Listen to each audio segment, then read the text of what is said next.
What I'm going to do this morning is I'm mainly going to talk about freedom's counterfeits, okay? And then this afternoon I'm going to talk a little bit more about what it would actually be to be free, okay? Another sort of prefatory note about this paper, this lecture, is this is sort of a distillation of a larger work, which we always say when we're hedging, which is basically an attempt to mediate a conversation between a philosopher named Robert Brandom, who's at the University of Pittsburgh, and Alistair McIntyre, who maybe many of you heard of at Notre Dame. But I'm assuming that the Brandom stuff would be very foreign to most of you, so I've dropped all the quotations from Brandom out, and I just sort of summarize it. And I just want to note that because if this were ever to fall into Bob Brandom's hands, I just want to note that I know it's your stuff. So, all right, here we go. All right, I take it that we are not entirely interested in the notion of freedom of the will for its own sake, mostly because of its implications for our understanding of ourselves as responsible for our actions, and therefore as subject to some kind of moral or ethical evaluation. We see ourselves as capable of ethically significant actions, that is, those doings for which we might laud or shame people. And in this way, we honor or scorn our and other people's actions in a way that we do not appraise the doings of non-human animals or occurrences among inanimate beings. That is not to deny that we evaluate such doings or occurrences at all. One might rightly conclude that a bit of hunting by his pet chameleon was particularly magnificent, or that the destructive movements of a certain tornado were extraordinarily terrible. I live in Kansas and I have a chameleon, so you show my cards there. The difference between our attitudes towards the ethically significant actions of human beings and non-ethical doings and occurrences of chameleons and tornadoes is that we do not, in our reflective moments or when we're not waxing poetic, hold chameleons and tornadoes responsible for their doings and occurrences in the same way that we would hold ourselves accountable for our actions. Whatever might have happened in the curious case of Job, we are not perfectly serious in calling the whirlwind to account for its destructiveness. And I'm not quite doing the same thing when I congratulate my son Cormac on some feat as when I do so for our pet chameleon. Humans, at least, those among us who have achieved a certain level of maturity, are responsible for their doings in a way that renders those actions subject to a special kind of normative evaluation. In the standard debate about freedom of the will currently abroad, it is assumed that this distinctively human responsibility must be explained in terms of a more basic activity, an act of the will. That is, ethically significant action supposedly must, in one way or another, be caused by the will of an agent who performs such actions. For example, if Cormac is to be praised for having acted in such and such a way, then Cormac must have willed to have acted in that manner. And likewise, if Cormac is to be shamed for having acted in such and such a way, then Cormac must have willed to have acted in that manner. It seems pretty odd to us to praise or blame Cormac for having done something he had no intention of doing. That is the very difference between an action and an accident. Chameleons, of course, do not hunt accidentally, and there is a sense in which the destructiveness of tornadoes is not merely accidental, inasmuch as we can see it as subject to a certain law-governed explanation. Nevertheless, there is a kind of control we have over our actions that non-human animals and inanimate movers lack. In some sense, what Cormac does is up to him. It is a result of his willing, in a way that the doings and occurrences of chameleons and tornadoes are not up to them. Indeed, it would be quite odd to say that the tornado was particularly destructive by accident, because there is no opposing sense in which the tornado could have been destructive on purpose.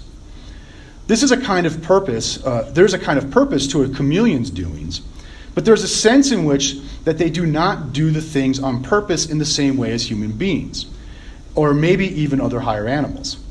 The difference between the chameleon's purposive doings and those of human beings, according to the standard approach, is accounted for by a special sort of psychological or mental act, an act of the will that occurs inside, as it were, the agent. In this context, the will is taken as a conscious deliberative power to weigh or evaluate distinct courses of action, which an ethical agent wields as the final determining factor in a decision. Notice that this conscious intention is supposed to play the final determining role in the bringing about of an ethically significant action. In short, the will and the freedom of the will debate is typically thought of as a sort of cause. At least part of why Cormac has done something ethically significant is that he has willed to perform some action in particular among the available options. It is then integral to this approach to ethical action that the act of the will occurs antecedently to the action. An exercise of the will is a conscious mental event that occurs prior to or simultaneously with the action it supposedly explains. That would seem to be the case necessarily because the common assumption in play is that ethically significant action is caused by the will, in much the same sense that the collision of a cue ball with an 8-ball is the cause of the 8-ball's subsequent residence in the corner pocket. The exercise of the will is supposed to be what brings about an ethically significant action, or what makes it such that the action occurs in the sense of a moving cause or an efficient cause of the subsequent chain of events that constitute a certain ethically significant action. Since the agent's exercise of the will is a cause, in that sense, of ethically significant actions, the exercise of the will certainly must be antecedent to the unfolding, or at least completion of the action. As the case of the 8-ball's residence in the corner pocket, the cue ball striking at the 8-ball must occur first in the order of time. PMS Hacker makes much the same point when he characterizes the received empiricist view, as he puts it, as a claim that, quote, some mental occurrence constitutes willing, and that willing causes the bodily movement, end quote, and thus ethically significant action should be considered, quote, to be a movement caused by willing, and acting was causing the movement by the willing, end quote. At least that is what I take people standardly to have in mind with talk of the will as it relates to ethically significant actions. But we have not said anything about how all of this relates to freedom of the will. Many philosophers are apt to think that being an act of the will, even an act of the will that is an antecedent cause of an action, is not alone enough to constitute ethically significant action. What is needed is not just an exercise of the will, but a free exercise of the will. All along, we have said it must be up to Cormac to perform an action, if we are to either praise or blame him for doing so. Per the going account of its being up to Cormac, whether he performs a certain action is a question of an action's being caused by Cormac's willing that he do as much. But if the exercise of the will is not itself something Cormac does on purpose, then it is hard to see how we can say that his resulting action is not something he does accidentally. Thus, it would then seem that Cormac's exercise of his will must be free if it is going to ground ethically significant actions. That is, it must be up to him as to how he would exercise his will, in the sense that nothing else is making him do this. The debate over freedom of the will, at least in the mainstream of philosophy for the last few centuries, is then over the cause of this cause.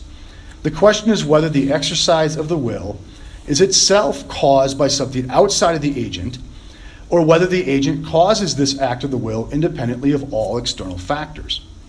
The standard positions in the free will debate, whether libertarian, compatibilist, agent causal, hard determinist, etc., are all different accountings of the sense in which the will is or is not the efficient cause of our ethically significant actions, independently of factors external to the agent. I am not interested in getting into which of the standard positions regarding freedom of the will is correct, because I believe they are all built on what I take to be a flawed assumption about our ethically significant actions. Moreover, I believe that these assumptions have caused the resulting understanding of ethical agency to pick an unnecessary fight with the results of neuroscience. My claim is not necessarily that there is no such thing as an act of the will in the sense I have admittedly caricatured it above, but more modestly that the standard line of philosophical thinking has placed the emphasis in the wrong place. This misguided emphasis on what counts for ethical agency lends itself to undue skepticism about our status as free beings and subsequent misunderstandings regarding what is most important in our lives. By neuroskeptic, I will mean someone who denies that we have freedom of the will based on the supposed implications of neuroscientific findings. And in recent years, there have been no small number of such free will deniers addressing both academic and popular audiences. The evidence provided by neuroscience that the neuroskeptic appeals to varies, but I will focus on what has likely become the most infamous. In 1964, two German scientists, Hans Helmut Kornhuber, maybe one of the best German names ever, by the way, okay, and Ludwig Dicke, set out to investigate the degree to which the brain is actively involved in decision-making processes. To that end, they conducted an experiment in which human subjects were asked to tap with one of their fingers at whatever interval they chose, while any changes in the level of brain activity were recorded. Dicke and Kornhuber found that there was indeed a spike in brain activity leading up to the subject's finger tapping.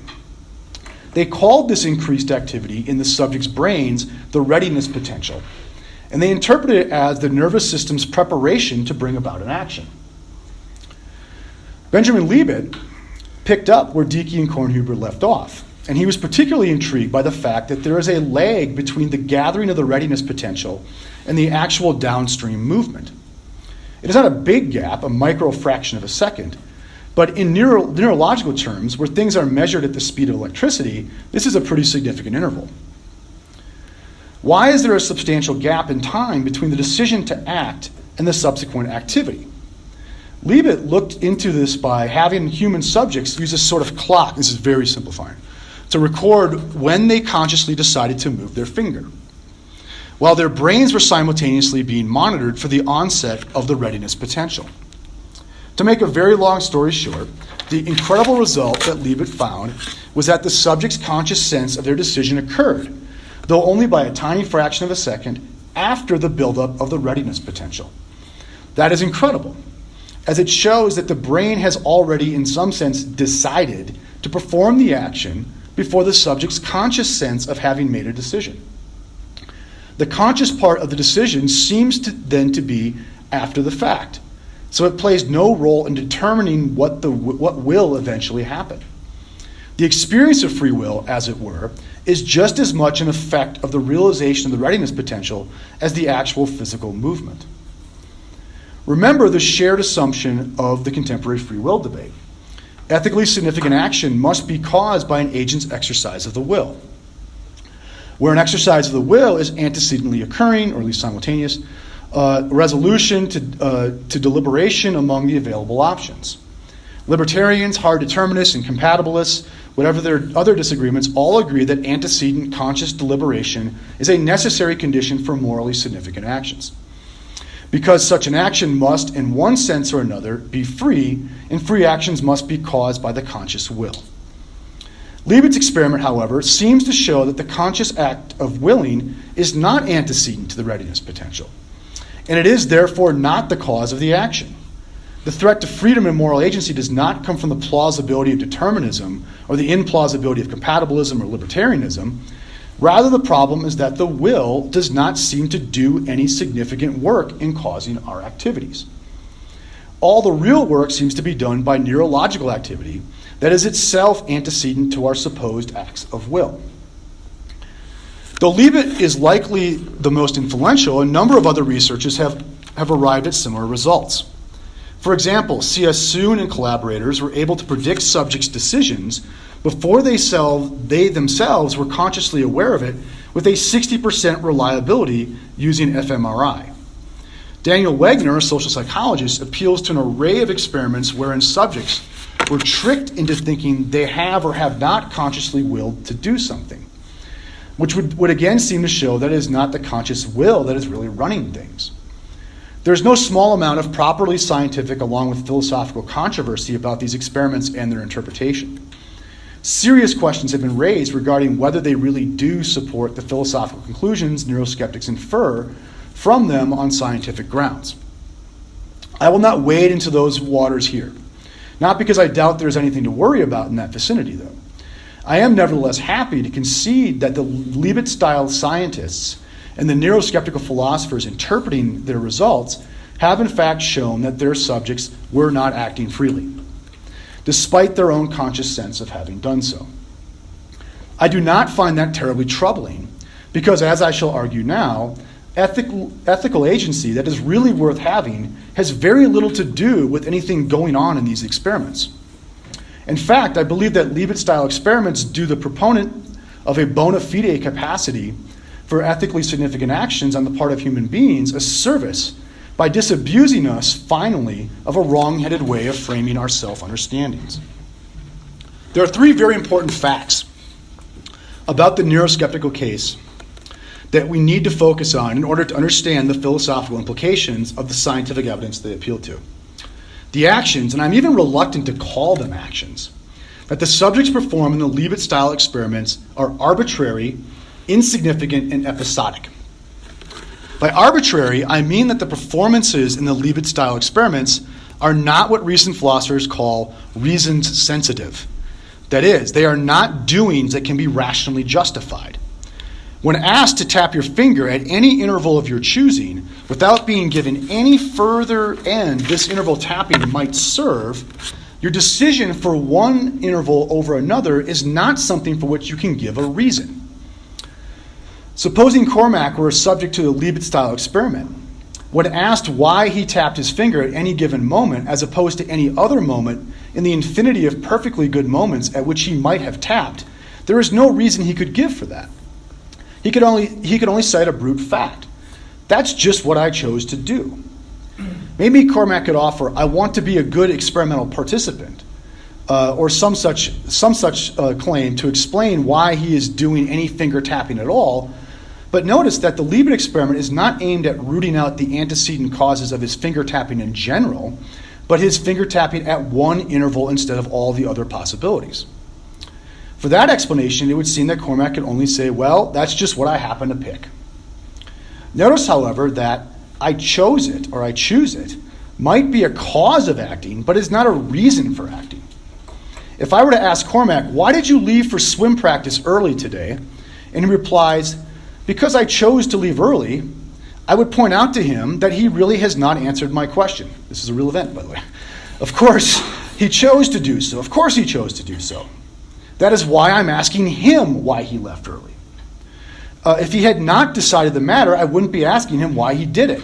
I wanted to know why he did it, not the causal process that led up to or finalized the decision. Typically, a reason for acting is an end that the agent aims to achieve by such an action. If Cormac were to answer my question with, so that I could get some extra laps in for my breaststroke, or so that I could goof around in the pool with the other guys, whatever I might think of the relative worth of the different justifications for his actions, either of these replies provides an intelligible reason for acting. That is, they tell us to what end he thought he was moving toward when he left for practice early. Notice that tapping your finger at some random interval is not reason sensitive in that way. The performance is arbitrary in that it serves no end, and an agent acting in such a way can offer no meaningful justification. Notice that a reason for acting is typically an end that would plausibly justify such an action, which is to say that reasons for acting are taken as goods that the agent expects or hopes will be brought about by such acting. This emphasis on the notion of reasons as goods highlights the insignificance of the performances of the subjects in the Libet-style experiments.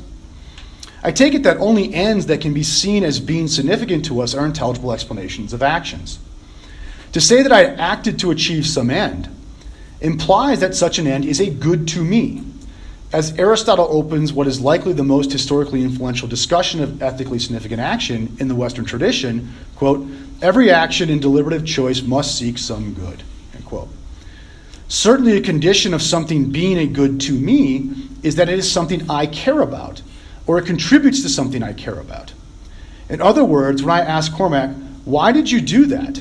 I am looking for reasons, not merely the causes for his actions, and only ends of acting that have significance to him would serve as a plausible answer to that question. So that I can get extra laps for my breaststroke, or so that I can goof around in the pool with the other guys, serve as reasons for Cormac's early departure, because we can understand these states of affairs as goods or contributing to goods he is likely to care about, becoming a better swimmer, or fun with the buddies.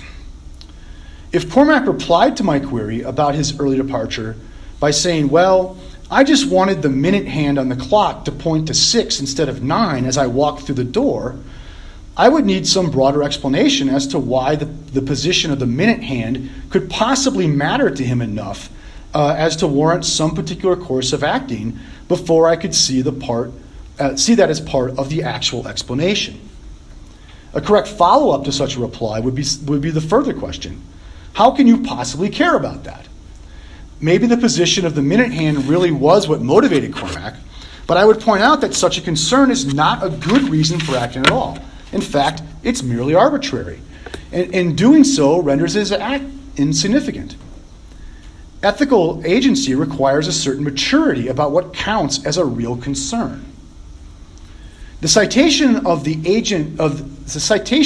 end the agent doesn't really care about, or shouldn't care about so much, leaves the real explanation of the action opaque, or it reveals that the doing was falling short of a bona fide action at all. Notice that in the Libet-style experiments, the finger-tapping performances of the subjects are quite insignificant to them.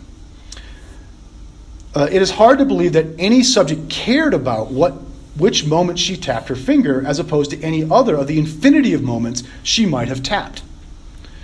If similar exercises of finger tapping were involved in an Olympic event in digital dexterity, there would be a ready-to-hand reasons explanation. Nevertheless, under the experimental conditions, nothing is at stake in which arbitrarily chosen moment you tap your finger. And so there is no significant reasons explanation to be given of those moments. One then has to strain to call these finger tappings actions in any meaningful sense. Finally, the performances in the Libet-style experiments are episodic, in the sense that the decision leading up to them takes place in a discrete, clockable moment. That is, we are dealing with events that can be shown to have occurred at a specific time, or at least during a definite hard-edged interval. The subjects in the Libet-style experiment were clocked at the exact time, or nearly so, at which they thought they consciously made the decision to tap their finger. Likewise, the readiness potential was detected at a definite time. Both the conscious perception of the decision and the neurophysiological activity were timed down to the fraction of the second. It is only because the decision to act in these cases can be precisely characterized as a discrete episode that we are concerned with which event, the conscious episode or the neurophysiological episode, comes first. Since the decision to tap your finger arbitrarily and insignificantly is a discrete episode, it makes sense to look for its cause among other discrete episodes. A necessary condition of one discrete episode explaining another is that the one doing the causing comes first or simultaneously in time. For this reason, the Libet-style experiment takes the conscious episode and the neurophysiological episode in a sort of competition for who goes first, wherein the winner is the real, so to speak, decision responsible for the subsequent finger tapping.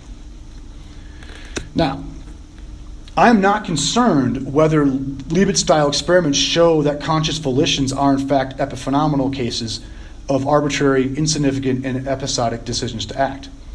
In fact, I would expect that organisms, even rational and reflective organisms like us, would have a mechanism wherein they could determine actions in an arbitrary way on a split second's notice. There is not a lot of time for neat reasoned sensitivity when the saber-toothed tiger shows up on the prehistoric plains of sub-Saharan Africa. It is better to do something rather than nothing in such a situation. Even running in an arbitrarily chosen direction ups your chances of not getting eaten better than remaining stationary while wrought with indecision.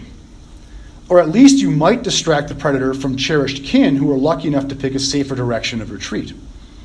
True, that may be, but how relevant is that sort of activity to ethically significant action? Is that how we operate in the really important moments in our lives? Are those the sorts of judgments we labor to prepare our children to make? Take, for example, my decision to marry Jennifer. Was that decision arbitrary? Hardly. I could cite many reasons rendering the course of action perfectly rational, even impeccably justified. A decision to marry a particular person is certainly something we would expect to be reason sensitive in this way. This decision had the highest significance to me because it was a consequence of, and partly constituent of my commitment to a form of life, a way of living. We see this kind of decision as important or grave because it plays that sort of life-defining role. A decision gains ethical significance in part due to the fact that it reflects a commitment to a particular vision of what counts as the good life. Ethically significant actions aim at goods that matter to us because of their role in what we take as defining ourselves by what we most cherish. Such actions either define our notions of the good life. Because I have married you, I am hereby committed to a host of other activities so broad as to define the kind of life I will now live with you. Or they are important consequences of our already held existential commitments. Because I have a broad commitment to a certain form of life, I am now committing myself to marrying you. In most cases, our ethically significant actions are done out of a mix of these two directions of commitment. That is why such decisions stand out as having ethical significance. They define our character or commit us to a certain interpretation of what is most worth caring about. Further, notice that the decision to marry Jennifer was not episodic. There was no one clockable moment at which I can say I made this decision through a conscious act of will, or at least I am not aware of when such a moment occurred, nor was I when it supposedly did occur. In such decisions, there is rarely, if ever, that eureka moment when one decides all at once to go forward with some course of action. It is often much more like finding oneself in a state of having resolved to take a certain course. There was no specific day and time in the winter of the year 2000 at which I decided to marry Jennifer, though I know sometime in that vicinity I crossed the threshold.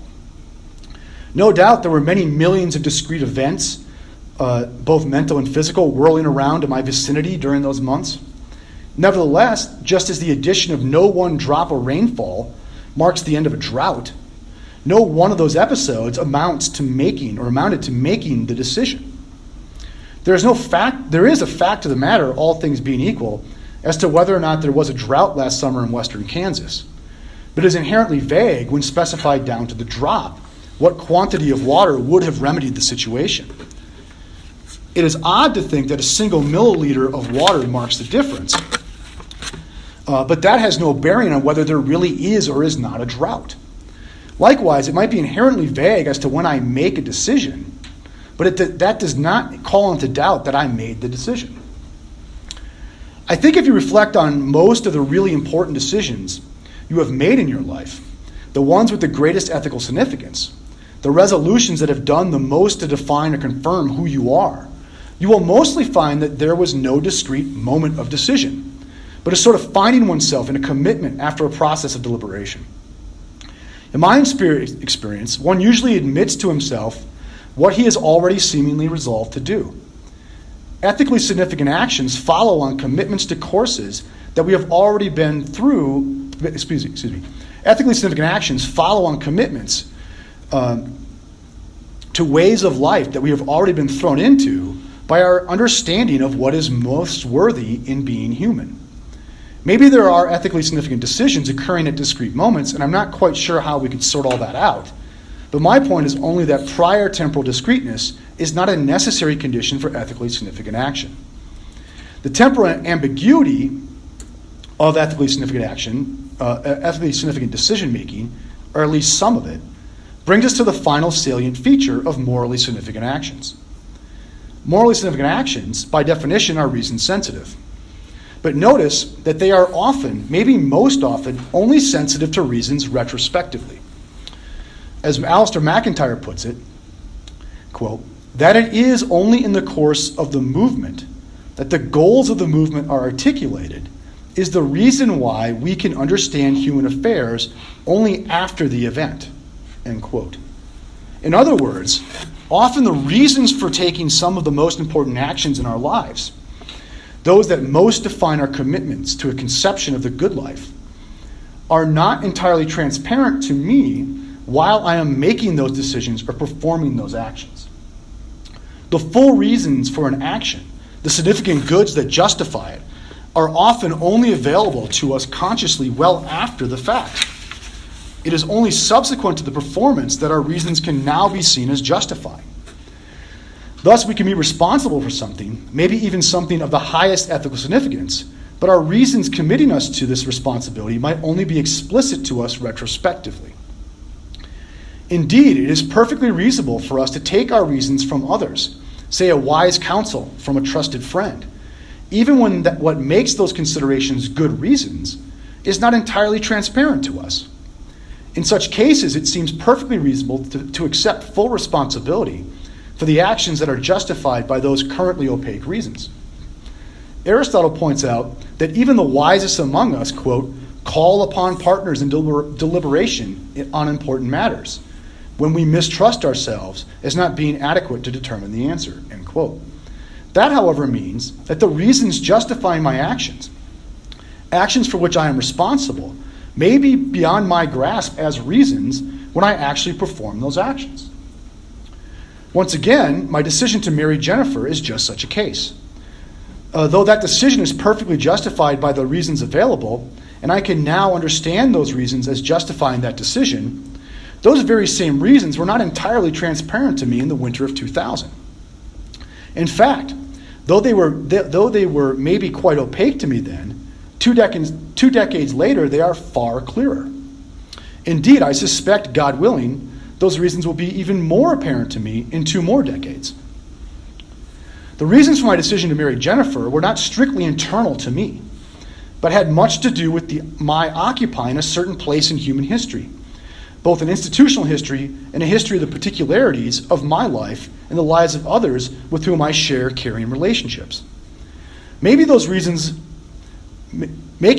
explicit has been an incremental process supervening on a 20-year-long project of living a certain form of life, which is still open-ended and ongoing. At this late date, I can make many of those reasons for my marital commitment explicit, even though I doubt I was really consciously aware of any of that 20 years ago. But that is not to say that those reasons were not there in the world as I was thrown into it and took responsibility for it with that decision 2 decades ago. In fact, that I can cite such reasons retrospectively is some reason to conclude that they were indeed operative back then. As McIntyre puts it, quote, "It is because any exercise of the power to reflect on our reasons for action presupposes that we already have such reasons about which we can reflect prior to our reflection." End quote.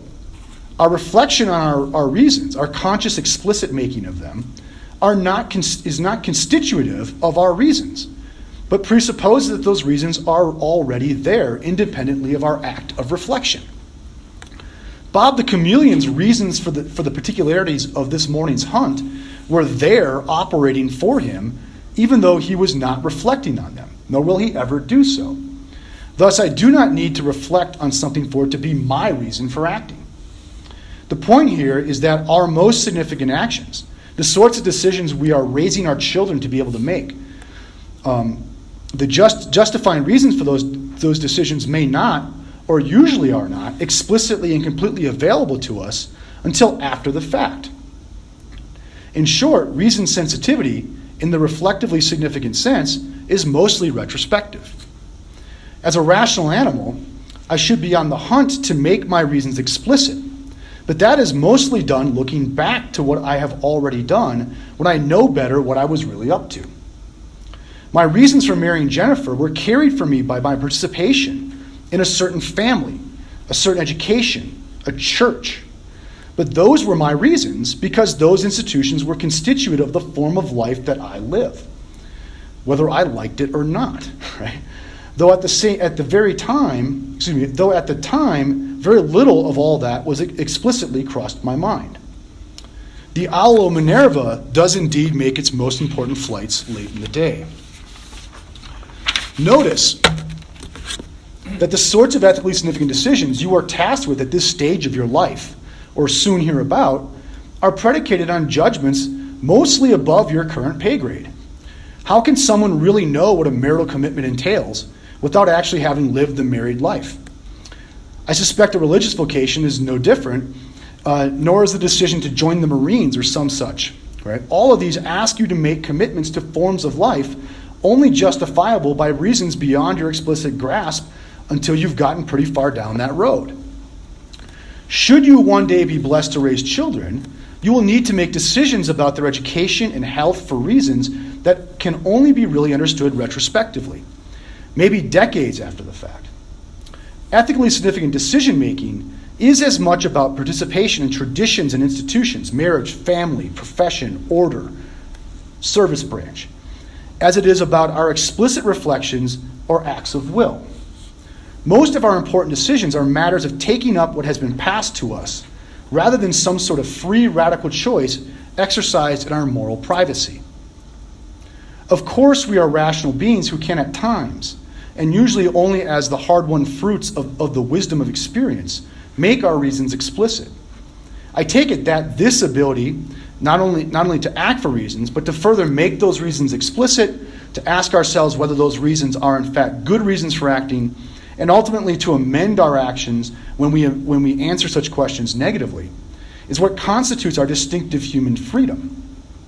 Bob the chameleon never asks himself, is there a better way to catch these crickets? Or, what the hell is the point of all this hunting in the grand scheme of the universe anyway?